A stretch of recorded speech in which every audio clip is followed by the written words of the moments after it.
하나님 말씀 고린도전서 12장 12절에서 21절의 말씀입니다. 고린도전서 12장 12절에서 21절 우리 한 목소리로 같이 읽겠습니다. 시작. 몸은 하나인데 많은 지체가 있고 몸의 지체가 많으나 한 몸임과 같이 그리스도도 그러하니라.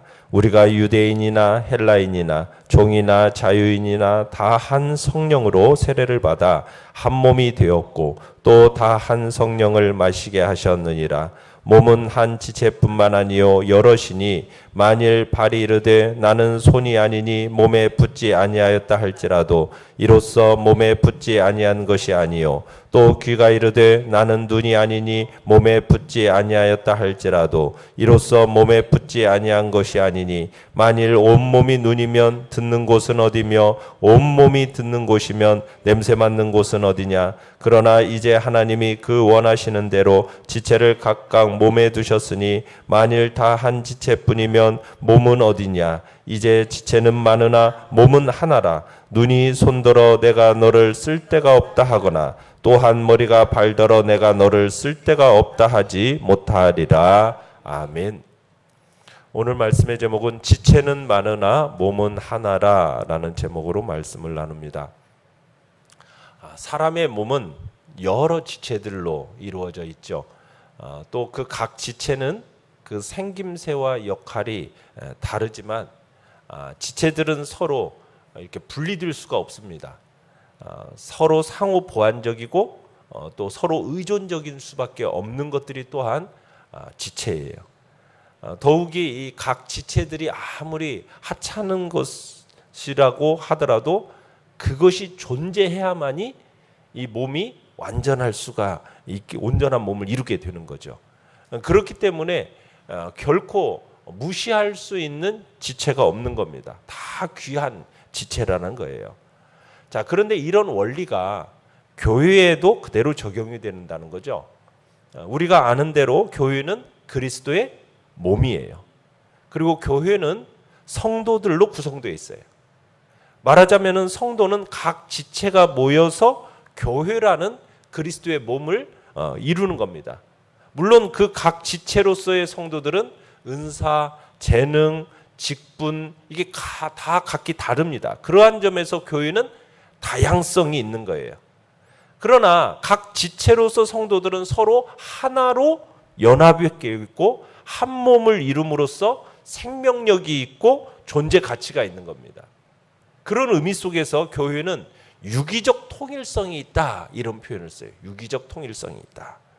자, 내용 관찰 문제 1번을 보시면은 자, 바울은 유대인과 헬라인, 종과 자유인이 주 안에서 어떠한 공통적 정체성을 갖는다고 가르치고 있습니까?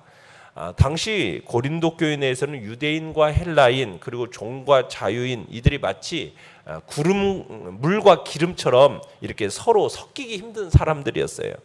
자, 그러나 오늘 13절에 보듯이 이들은 모두 그리스도 안에서 한 성령으로 세례를 받아서 한 몸이 되었어요. 또 다 한 성령을 마시게 하셨다. 이렇게 지금 가르치고 있는 거죠. 그러니까 교회에는 인간적인 담이 없다라는 겁니다. 구분이 없다라는 거예요. 성령이 모든 인간적인 구분과 벽을 허물으셨다라는 거죠. 그러니까 인종도, 민족도, 지역도, 신분도, 문화도 또 성도와 성도를 구분하는 그런 담이 되지 않는다라는 거예요. 성령 안에서 모든 성도는 동등한 자격으로 한 몸이 되었다라는 겁니다. 이 아가야 지역의 수도가 고린도인데요. 이 고린도는 무역과 상업의 중심지였어요. 그래서 각기 다른 문화의 지역과 인종의 사람들이 그 고린도 지역을 찾은 겁니다. 그래서 그들 중에는 자유자도 있는 것이고 종도 있었고 헬라어를 사용하는 사람도 있고 히브리어를 사용하는 사람도 있었어요. 피부색도 출신 고향도 다 달랐다는 얘기입니다. 그런데 이런 차이가 때로는 우월감을 불러일으키기도 하고 때로는 열등감을 불러일으키기도 하는 거예요. 이런 감정이 여러분 사람 안에 생기면은 단절이 일어나게 되어 있습니다. 단절. 우월감과 열등감이라는 것들이 이렇게 존재하면 단절이 생겨요. 이런 차이를 넘을 수 없는, 이런 차이가 넘을 수 없는 장벽을 만들어내는 거예요. 이게 어떻게 보면 세상이 갖는 사회적인 구조입니다. 그런데 교회는 그런 곳이 아니라는 거죠.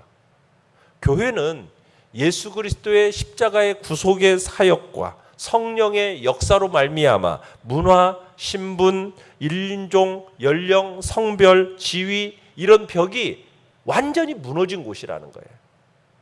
교회에 속한 성도는 다 같이 한 몸을 이루는 거죠. 한 가족인 겁니다. 한 가족.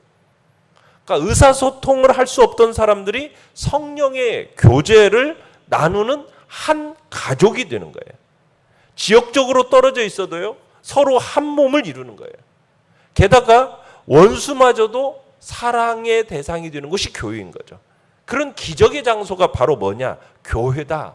이게 이제 우리 주님께서 말씀하시는 교회.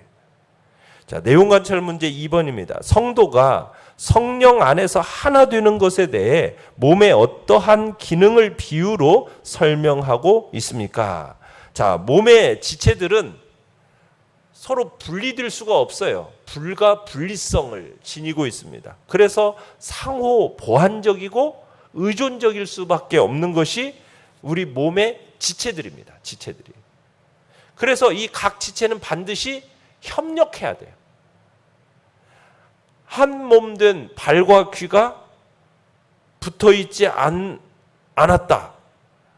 여러분, 그렇게 말한다고 해가지고 정말 붙어 있지 않은 것인가요? 아니죠. 발이 손이 아니고 귀가 눈이 아니니 난 몸에 붙지 아니하였다. 이렇게 말하면은 몸에서 떨어지게 되는 겁니까? 그게 아니잖아요. 이에 대해서 성경은 뭐라고 얘기하고 있어요? 몸에 붙지 아니한 것이 아니니, 이렇게 명백히 답하고 있어요. 그러니까 지체는 몸에서 떨어지려고 해도 몸에서 떨어질 수가 없어요. 스스로 자유롭게 떨어졌다고 하더라도 주님을 머리로 해서 한 몸에 붙어 있는 거예요. 마찬가지로 성도들도 아무리 자신의 신앙의 독립성, 이 신앙의 독립성을 주장한다고 해도 결국 예수 그리스도 안에 있는 겁니다. 우리는 다 예수 그리스도 안에 있는 거예요. 그래서 17절에 보시면은 만일 온 몸이 눈이면 듣는 곳은 어디며 온 몸이 듣는 곳이면 냄새 맡는 곳은 어디냐? 몸이 여러분 하나의 지체고 있고 하나의 기능만 지니고 있다면 그건 몸이에요, 아니에요? 그건 몸이 아니죠. 그죠? 한 지체로만 구성되어 있는 몸이 있을 수가 없잖아요. 몸이라는 것은 보는 곳, 듣는 곳, 냄새 맡는 곳, 다양한 지체를 가지고 상호 보완적인 기능을 담당해야 그때야 비로소 그것을 가리켜서 몸 이렇게 할 수 있는 거 아니겠어요? 그러니까 각 지체가 몸의 효용성과 밀접한 관련 안에서 지금 정교하고 어떻게 보면 다양하고 정교하게 디자인된 것처럼 여러분 예수 그리스도의 그리스도인의 그 은사를 소유한 그리스도인 이 사이 역시 상호 대립이 있을 수 없고 불평의 관계가 될 수 없는 거예요. 우리는 서로 어떤 기능을 가지고 상호 보완적인 기능을 지니고 있는 겁니다.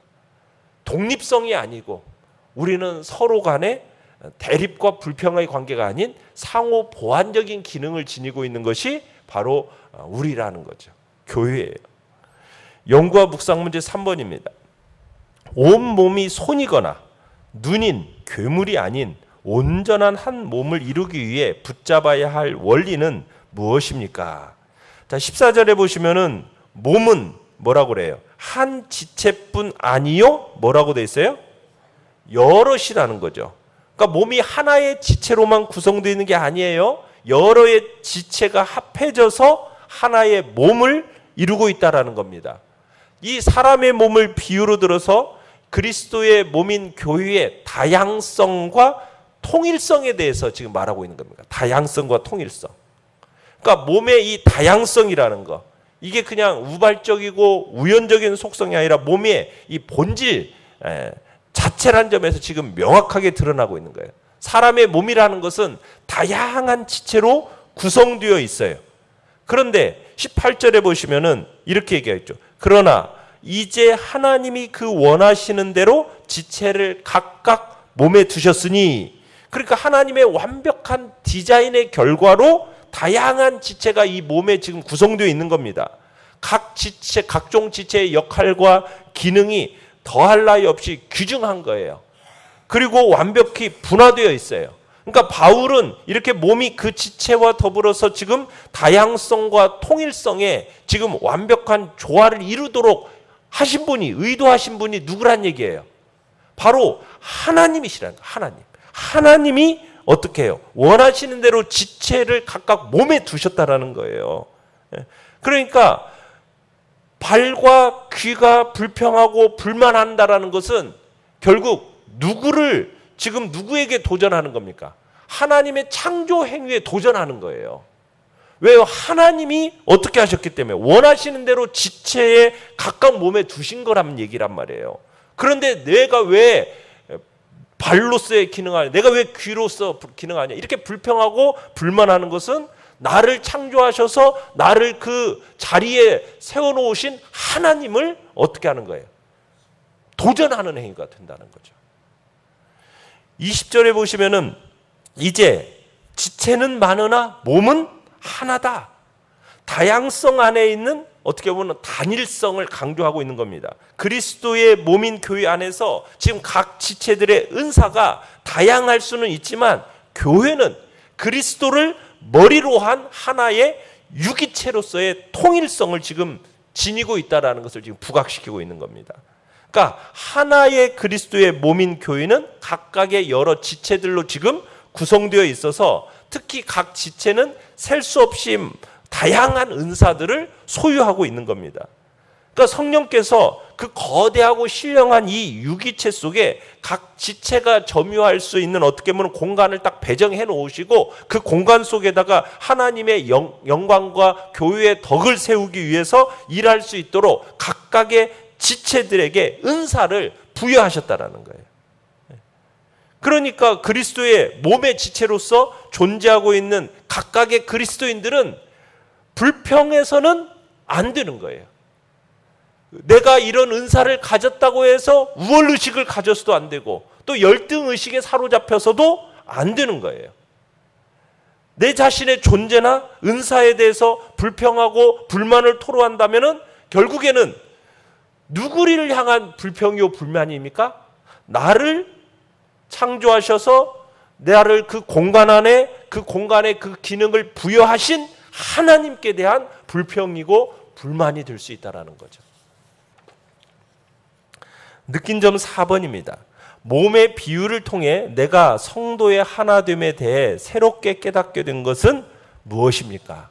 여러분, 주님의 몸된 교회는 다양성이 있는 지체가 단일성이라는 것을 추구하면서 살아가는 곳이라는 걸 깨닫게 돼요. 다양성 속에서 단일성을 추구하는 거예요. 그러니까 주님의 몸된 교회는요, 다양한 기능과 역할이 필요해요. 각각 팔, 다리, 눈, 귀, 코 이런 역할을 하는 성도가 다 필요하다는 얘기예요. 한 지체라도 없으면은 주님의 몸된 교회는 뭐 같이 되는 겁니까? 여러분, 여러분의 몸속에서 뭐 하나라도 없으면은 지체 중에 뭐 하나도 없으면 뭐가 돼요? 불구가 되는 거예요. 그죠? 교회 안에도 찬양하는 사람이 있고 섬기는 사람이 있고 가르치는 사람이 있고 상담자가 있고 설교자가 있고 다양한 역할을 하는 성도가 필요한 거예요. 그러나 그들 각자가 자신이 최고의 것이다 라고 생각하면서 몸된 교회를 떠나서 여러분 다른 곳으로 간다면 그게 지금 소용이 있는 일이에요? 아무 소용이 없는 거예요. 지체가 몸에서 분리가 되면은 생명을 잃게 되는 것처럼 그들의 기능은 아무짝에도 쓸모가 없게 되는 거예요. 머리이신 주님을 위해서 자신의 기능을 사용하고 한 몸에 붙어 있는 다른 지체를 위해서 지금 자신의 역할을 다 해야 되는 거죠. 여러분, 팔이 없으면 걸을 수는 있어요. 그렇지만 균형 잡기가 어렵습니다. 넘어지면은 몸을 보호할 수가 있어요, 없어요? 팔이 없으면 보호할 수가 없는 거예요. 일어나기도 무척 힘든 법이에요. 다리가 없어도 팔로 물건을 잡을 수 있지만 잡고 싶은 물건을 여러분 이동하는 게 어때요? 어려워요. 귀는 없이도 볼 수는 있어요. 듣지 못하면 얼마나 불편해요. 교회 안에는 각기 다양한 기능을 가진 성도가 있다는 얘기입니다. 성도는 교회를 위해서 그 기능을 해야 되는 거고, 몸이 유기적으로 연결돼야 돼요. 유기적인 역할이 없으면 몸에 참으로 많은 상처가 나고 풍성한 기쁨을 누리지 못하게 되는 거예요. 그러니까 우리는 주님의 몸된 교회를 이루는 각 지체라는 거, 성도가 모여서 교회가 되는 것, 게다가 우리에게는 각기 다른 기능이 있고 몸을 떠나서는 그 기능을 발휘할 수가 없는 거예요. 그러므로 성도들은 다양성 속에서 단일성을 추구하고 또 단일성 속에서 다양성을 추구함으로써 정말 주님의 몸된 교회를 온전히 세워나가야 하겠다는 겁니다. 결단과 적용 5번입니다. 연약해 보이는 지체도 하나님이 그 원하시는 대로 몸에 두신 것을 깨달을 때 내가 회개하고 돌이켜야 할 것은 무엇입니까? 여러분, 성도는 다른 성도가 조금 부족하다고, 조금 불만족스럽다고 해가지고 여러분 쓸데없다, 무시하고 비난해서는 안 돼요. 그 사람도 자기와 한 몸을 이루는 한 지체이기 때문입니다. 내가 다른 성도를 멸시하는 것은 내 몸을 멸시하는 것과 똑같은 거예요. 결국 자기에게만 해만 끼칠 뿐이라는 얘기입니다. 그렇기 때문에 우리는 다른 성도가 멸시의 대상이 아니라 사랑과 위로의 대상인 줄 알아야 되는 거죠. 자기 지체를 자기가 사랑하고 위로하지 않으면 누가 사랑하고 위로해 주겠냐는 거예요. 또 그 부족한 지체가 없으면 난들 온전하겠냐는 거죠. 비록 부족하지만 그 지체가 있어야 몸이 온전해지는 겁니다. 그러니까 피차 서로 인정하고 서로를 사랑하며 위로하면서 더욱 온전한 몸을 만들어갈 수 있기를 바랍니다. 오늘의 기도 같이 읽겠습니다. 시작. 모든 성도가 그리스도 안에서 차별 없이 각자의 역할로 한 몸을 이루어가도록 힘쓰는 자가 되게 하소서. 아멘. 말씀을 생각하면서 기도하시고요. 연약한 우리의 지체들을 위해서 기도해 주시며 여름 사역 주의 은혜 안에서 잘 준비되어지도록 위해서 그리고 풍성한 은혜를 놓고 기도해 주시고 또 피택 장로 교육이 진행되고 있는데 그 은혜 교육들이 또 잘 진행될 수 있도록 위해서 기도해 주시기 바랍니다. 코로나의 확산세 속에 있습니다. 하나님 긍휼히 여겨주시고 또 보호하여 주시고 또 잘 회복될 수 있는 은혜를 달라고 주여